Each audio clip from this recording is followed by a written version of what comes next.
Welcome to This Explainer. Today, we're breaking down 21 fundamental rules to help you completely reclaim your peace of mind and escape that modern trap of just constant exhaustion. Look, if you've ever felt like you're stuck on a hamster wheel that literally never stops, answering emails in bed, juggling a million different things, and somehow still feeling like you're falling behind, you are definitely not alone. We're drawing from a really powerful set of 21 realities today. These are those hard-hitting lessons that most people unfortunately figure out way too late in life, but we're going to extract the absolute best insights and lay them out super clearly for you right now so you can actually start making a change today. Let's get into it. Okay, to make this super practical, we've organized these realities into 4 distinct pillars. We're going to cover the time and energy trap, setting firm relational boundaries, curing hidden communication anxiety, and finally, rewiring your mindset. All right, starting right off with Section 1, the time and energy trap and how to reclaim your internal resources. We're really focusing here on how we internally manage the very limited hours and energy we get each day. Now, there is a pretty hard truth about our daily routines. Basically, your calendar shows your actual priorities, regardless of what your stated intentions are. We all love to state our intentions out loud, right? We say our health is a top priority, or our family, or maybe that side hustle you've been talking about for, 3 years now? But the calendar reality usually tells a totally different story. Seriously, if you look at your schedule for the past week, does it actually reflect those grand intentions? More often than not, there's a massive, uncomfortable disconnect. If you really want to know what you value, ignore your words completely and just track where your hours are going. So the crucial takeaway here is that we absolutely must let go of this frantic multitasking. Doing less, but doing it properly absolutely beats doing everything badly. We live in a culture that completely glorifies the hustle. That exhausting idea that doing more somehow makes you more valuable. We've all been there, answering emails while on a Zoom call while simultaneously trying to scarf down a sad desk lunch. But spreading yourself paper thin just guarantees that all of your output is going to suffer. By deliberately choosing to do less, you're actually giving yourself permission to do things properly. Excellence requires focus, and focus, well, that requires elimination. But listen, managing your schedule just isn't enough on its own. You have to ruthlessly guard your energy too. Energy can actually be way more valuable than time. Think about it. An hour of drained, exhausted time is practically useless compared to an hour of really high, focused energy. We tend to obsess over time management, blocking out our days into 15-minute increments like we're robots. But what good is a 2-hour block for deep, creative work if your brain is just pure fog when you sit down to do it? Time is finite, but your energy fluctuates wildly.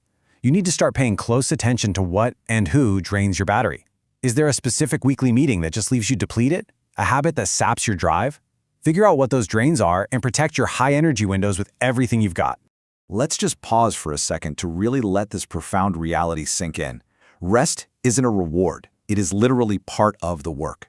It is not something you earn only after burning yourself out.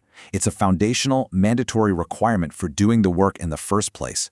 Too often, we treat rest like it's a guilty pleasure or some luxury we only allow ourselves once the to-do list is finally at zero. But here's the secret. That to-do list is never going to be finished. Recognizing that rest is an active, essential part of your productivity cycle will completely change how you approach your weekends and your evenings. You aren't being lazy by unplugging. You are simply refueling the machine. Moving right along, that brings us to Section 2, setting firm relational boundaries and navigating people. Now that we've secured our internal energy, let's talk about handling friction in the external world. Think of these next points as your rapid-fire manifesto for social peace. First up, you have a superpower, and it's called letting things slide. Not everything deserves your reaction, period. And when people act out, it's honestly incredibly freeing to remember they aren't actively plotting against you. Mostly they're just completely wrapped up in their own issues. Plus, just because someone initiates an argument doesn't mean you have to participate. You can literally just decline the invitation. And finally, we really need to stop over-explaining. No is a complete sentence. Protecting your peace often means keeping your explanations super brief. You do not need to draft a legal defense for every single boundary you set. All right, Section 3, curing hidden communication anxiety using a tactical approach. We're going to look exactly at how unresolved, lingering conversations are secretly draining your battery. There's a totally fascinating dual reality about how we communicate. On one hand, we build up these catastrophic, anxious rehearsals in our heads, imagining the absolute worst-case scenarios for an upcoming chat. We create massive monsters out of thin air. But on the other hand, The actual hard conversation is almost always milder, vastly more productive, and significantly less traumatic than whatever wild script your brain cooked up. The thing is, preparation removes way more anxiety than raw confidence ever will, but that anxious rehearsal can so quickly spiral right into overthinking. The lesson here is simple. Prepare for sure, but don't obsess. Just go have the conversation.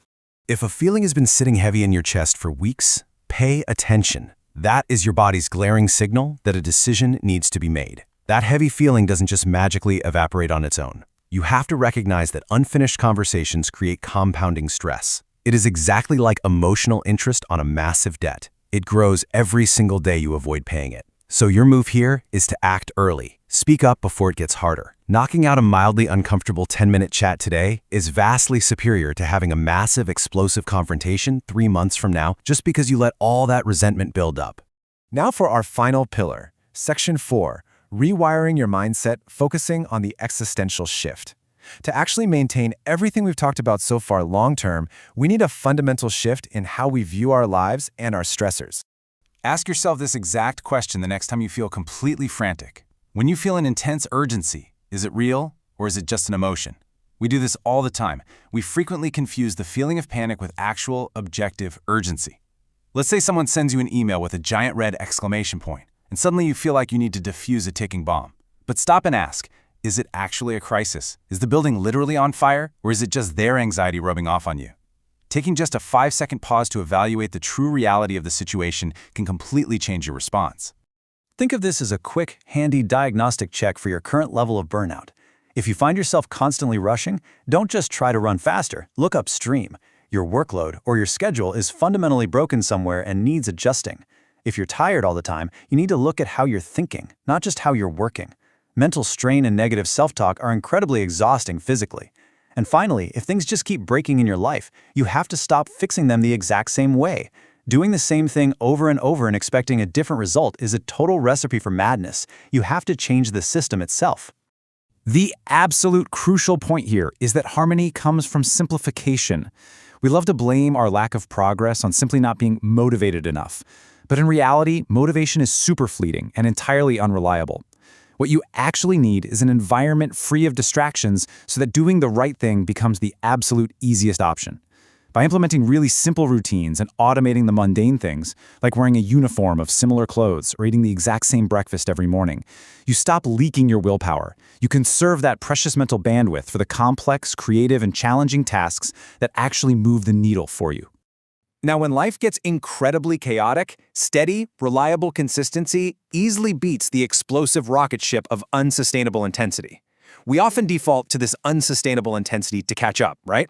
The all-nighters, the dramatic crash diets, those absurd 3-hour gym sessions you punish yourself with once a month. Sure, it feels super productive in the moment, but it always ends in a crash. Instead, be the turtle. Reliable consistency might look boring, writing for just 20 minutes a day, going for a simple 30-minute walk, saving a small amount of money each week, but that consistency really compounds. It creates lasting, unshakable results without completely destroying your health in the process. And here we are at the ultimate realization of our explainer today. The absolute greatest cheat code for a harmonious life is simply letting go of the exhausting need to emerge victorious from every single interaction or minor inconvenience. Life gets easier when you stop trying to win every moment. You don't have to have the last word. You don't have to prove the person cutting you off in traffic wrong. And no, you definitely do not have to win that debate in the comments section. When you surrender the need to constantly prove your dominance or correctness in these trivial moments, a massive weight lifts right off your shoulders. You realize you can just let things be, and life gets infinitely easier. So, as you step back into your day, armed with these realities to live a much lighter life, I want to leave you with one final provocative question. What are you clinging to? What argument, what unrealistic expectation, or what completely unnecessary task are you fighting right now that you can simply let go of today? Identify it, take a deep breath, and just let it go. Thanks for joining me for this explainer. Start applying these realities right now and watch just how quickly your life transforms into one of true harmony.